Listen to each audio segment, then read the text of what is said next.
Hello, everyone. This is Shannon Guss getting you ready for a finale exit interview for Australian Survivor V World. As advertised, this is an interview with Parvati Shallow.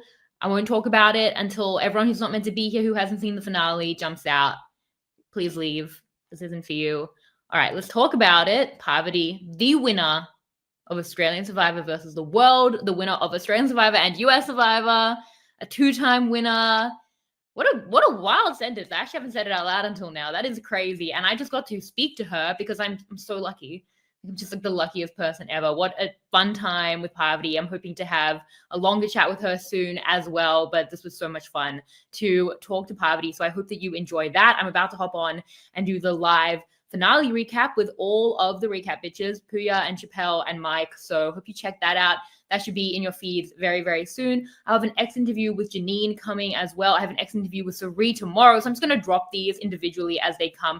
I'm supposed to be getting Luke as well, but I'm not sure when. And I am still getting Cass. So that's like the rest of the coverage. And I'll have a podcast with Rob coming out soon as well. That's in about 36 hours from now. So you don't know when now is, but basically it's coming out soon. So that's like the next couple of days of coverage. Hopefully the whole Final Four, Cass, Rob, recap. Hope you check it all out. WeKnowGlobalSurvivor.com. Subscribe to all of it so you don't miss anything. Follow me at Shannon Gates for all of that. Hope you enjoyed this X interview because I certainly did. And I will see you next time. Bye. Parvati, what an absolute honor to talk to you. Teenage me is dying. Current me has also died. You played such a phenomenal game. I'm such a huge fan. I'm in awe right now to talk to you. Thank you so much for coming onto the podcast. Oh, thanks for having me. Are you sure you're not still a teenager? I think I might be just the way I feel. I'm like, should I text my high school ex-boyfriend and tell him I'm talking to Parvati? Like, that's how I feel. Like, I was going to save this for the end, but I will say, when I was in my, what you would say, senior year of high school, you played Heroes versus Villains, and I love Sandra too, but I did write a letter to Jeff Probst, outraged that you had lost, and I sent it to him on MySpace. And I feel like what he should have told me was in the future, we would be having this conversation about you winning in Samoa and that I get to talk to you. And honestly, like nature healed, and I feel a lot better right now. Wow, Didn't get I back to love me. that too. I had this very same moment. Are we recording? Do we want Yes, to? yeah. Okay. I had this very same moment today while I was walking down the street. I was like, I started crying because it was like my younger self from Heroes Villains was is healing from this win. And I felt like, God, if I could just go back in time and tell her that, hey, tw 15 years from now, you're going to have this win and it's going to be so sweet because you're going to have gone through all this life experience to get here. And the point in time that you're going to have this win is going to be really meaningful. So just hold on and don't feel so bad about yourself. It would have been incredible, but I do feel like I'm giving myself that gift now, which Yeah. is like kind of collapsing timelines. And I feel like other people are experiencing that too, like you said. Completely. I mean, I watched your seasons again when that was on like my whole high school when your first three seasons, and I rewatched Heroes versus Villains a few years ago when we covered it again, and I was like, damn, I'm like older than you now, and I still think you're like the coolest person ever. Like I'm still looking up to you, and now watching you at like our ages now, like I'm still looking up to you at this phase, and I think that that is really cool for every version of myself, and I'm sure I speak for incalculable, if that's a word, fans. So it's just, and I'm hoping we're going to have a longer conversation. I know we're in talks to do that about your game, which was so good. I mean, I guess I can start there because you said you think this was your best game. I can't disagree, though I think that's a very high bar. How do you feel like your game has evolved? Obviously, playing those first three seasons in your early to mid 20s and coming back for Winners at War, like how do you feel to this point it's evolved over those decades? I am so centered in my own authority now in a way that I never have in the past been. And part of that process came from writing my book and getting divorced and being a single mom and then putting myself back into this crazy chaotic world of reality television competition and just being really brave. And yeah, like I'm so different. It's really hard to compare because I think I never had this sense of self-trust in the past that I have now. And that is what has given me the ability to play at the caliber that I played and to make the moves that I made in this game at the time, the right time to make Yeah. them because it was such a different game. It was so fast, 16 days. Like I've never played any game that's that fast before. And yeah, I had to really be very sharp with feeling and connecting to my gut and knowing when to make a move and who to keep and who to cut at the right time. But I think that speed helped you because I think when we see like faster games, you have to keep up or you are out. And you kept up Yeah. so quickly. I wanted to ask about the bluff heard around the world, one of the best moves I've ever seen. Was that premeditated? When you got it, did you think I could you or in the moment like because that was absolutely incredible. You had people fooled. They were like, she can use the advantage now. And I was like, no, she can't. Like you had to clarify afterwards that you couldn't actually use it. You were bluffing the audience. Oh my God. That's They so were funny. mad. They're like, this advantage is overpowered. I'm like, she can't do that. She knows I she's actually can. bluffing. Like, Yeah. yeah. But so I did not premeditate that. I had that advantage and I was like, how am I going to know who has an idol? Like, no one's going to just tell me. So I was like, I don't know how I can even use it, but I'd had it in my bag. And once I read something, the rules mean nothing to me. I don't remember the rules. I just know I have a steal an idol advantage. So when Cass is like, I have an idol, and I'm like, oh, mother, we voted for Cass. She's gonna play that, and now she's back. Oh my God, like, what can I do? I'm like, what can I do? What can I do? What can I do? I had just told Cirie about the advantage, so it was fresh on my mind because we went to the spa and I just told her. It was fresh on my mind. So I was like, oh, I can steal it. I pull out the advantage and I read it and I start reading it out loud. And then I get to the next line and it's like, this has to be played before the votes are cast. And I was like, I just was like, stopped Finn. reading, Yeah. stopped reading. And then Jonathan looks at me and he goes, what does that last line say, Parv? And I was Oh like, my God. I said, thanks for asking, Jonathan. And then I just repeated the same line that I had just said. You're not gonna get me, bro. And then I turned to Cass and I gave her this look like, yeah, give me it. And I think I was just like so confident in that moment that everyone was just like, oh, yep, that's what it means. It means she could steal. And then it scared Luke enough that he told me about his idol. I Yes. couldn't. Yes. I mean, incredible. I wanted to ask about this relationship with Luke. He sends you from the auction. It becomes this finale alliance. You guys have a mutual friend in David and the Dondi connection there. Was there any part of that, or like how did that relationship with Luke and Janine, which became so important to your endgame, how did that form? Yeah, I'd started cultivating that relationship with Luke that the day of the merge because I was like, I know I'm going to play with the Aussies at some point. And Luke was so funny and charismatic. He's the kind of person that I enjoy working with. He reminds me of Tyson Apostle from the Oh, US. yeah. And I love Tyson. So Luke gave me Tyson vibes, and I was like, I want to play with him. Even though he'd booted me from the auction, he didn't realize he'd given me a really fun advantage and a bunch of cookies. So I told him before we went to tribal, I said, look, if we go to tribal tonight, we come back and you haven't pulled some shenanigans to mess with me, then I have something sweet for you. And I shared my sandy cookies with him. And they were really sandy by that point. Were they covered in glass as well? They were sandy, covered in glass and blood, but you eat anything you can on Survivor. It's That's one fine. way to take out the competition is to kill them with glass cookies. So I mean that's so amazing for Luke because Luke had that with Jericho. Jericho had the cookies. So is that like, and how did it get to the point though where it was like final four? Like you were locked in, and I was shocked that they were not taking shots at you. And you seem to really trust. You invested, and which I thought was a great move, tearing it up with this beautiful pathway for you to get to the end with them. How did it evolve to get to that, like the strength of that? I think it took the time it took. It was like Janine was working on me to try to get me to turn on Cass.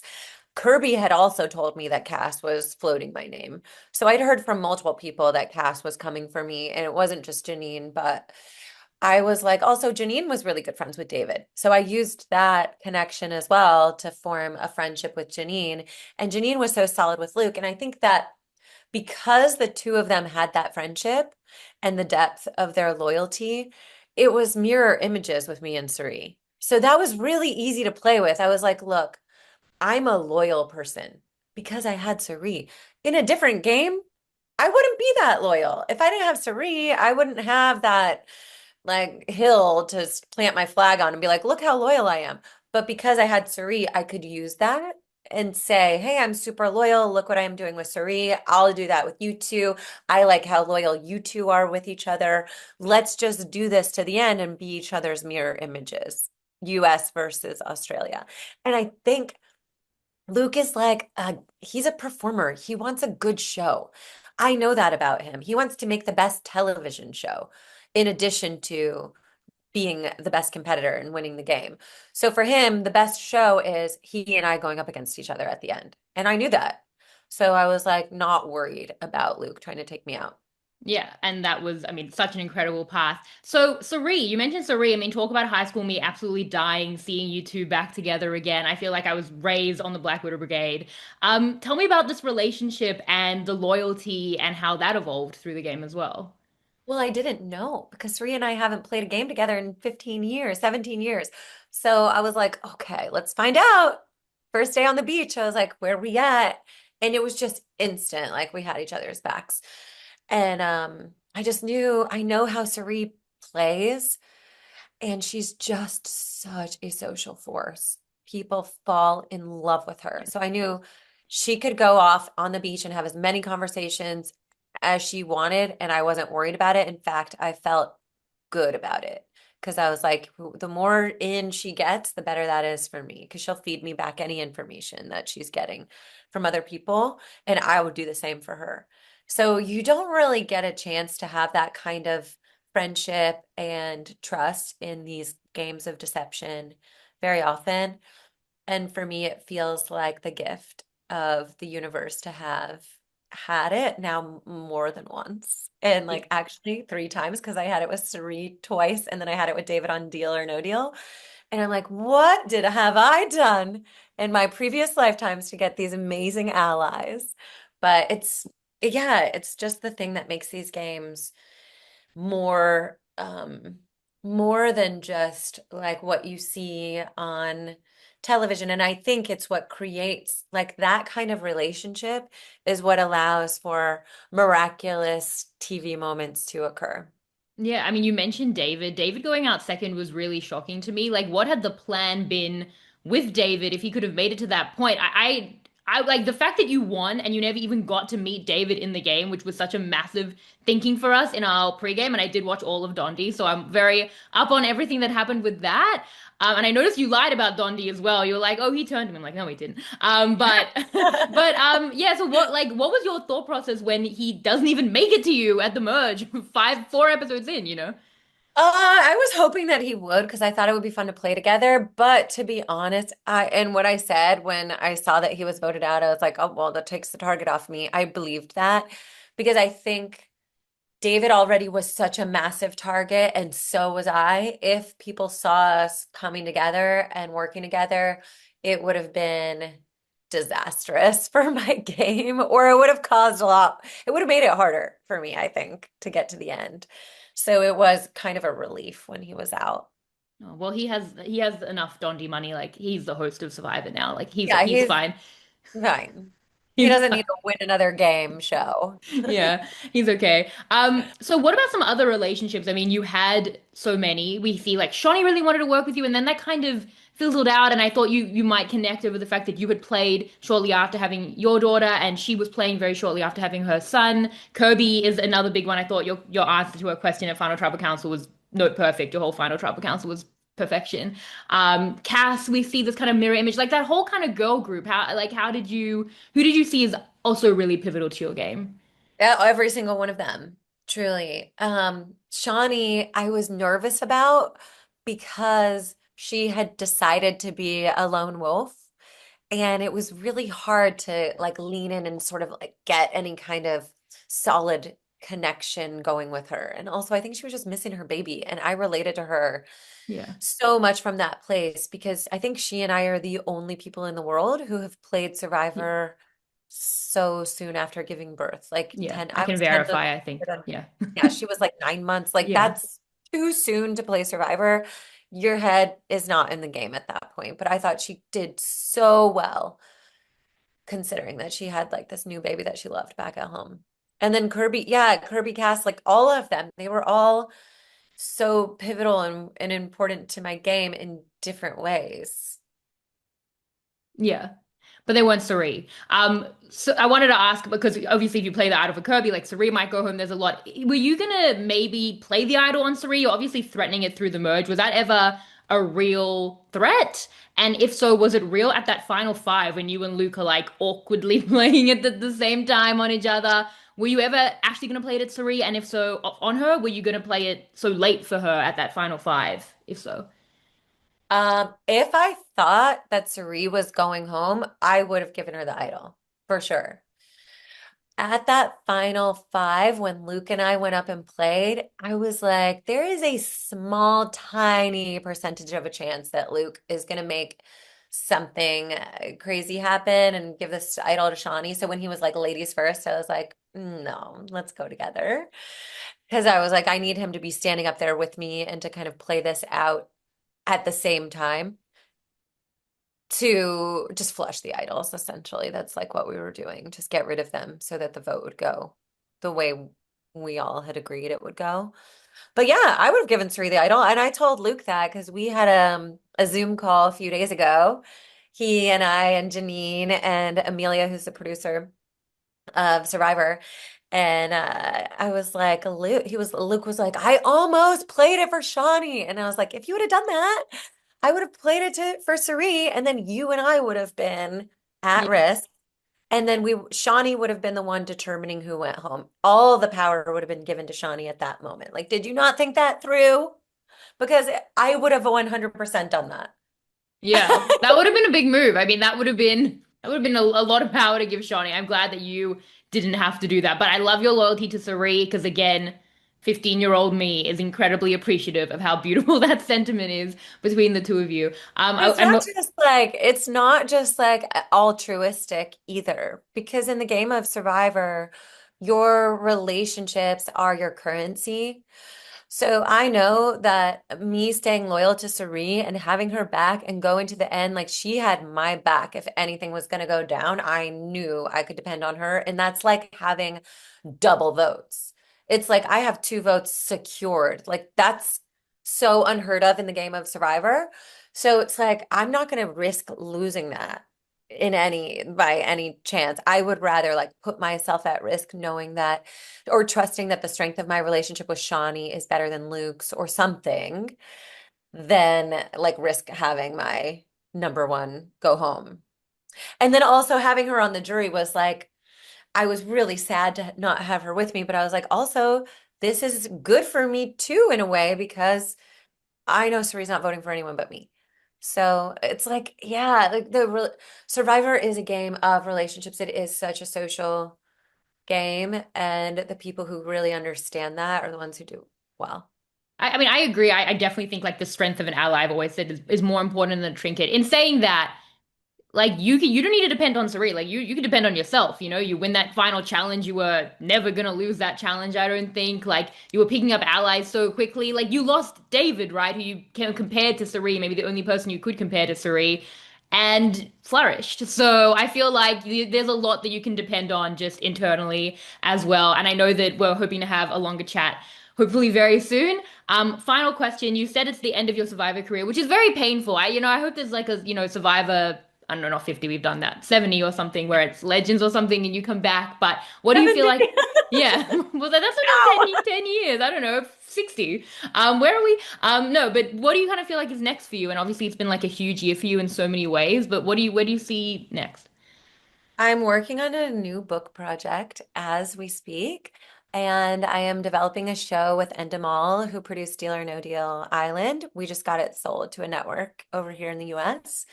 So look out for the ultimate social game coming soon. So those are kind of the top two biggest things that I have in the fire right now. Well, that's incredible. I'll watch it. I watched you on Traders. I watched you on Deal or No Deal Island. I watched all of it, Parvati. I've been watching for 20 years. So to talk to you again, I'm glad the game healed you. This is healing me. This is like the coolest thing ever. I'm dying. So What a thrill to chat to you. I hope we get to do it again soon. Thank you so much. And the biggest possible congratulations on an impeccable game that I'm sure we will talk about for decades to come. Thank you so much. You're so sweet. Thanks, Parvati. Bye. Bye, Shannon. This is RHAP. We know reality TV.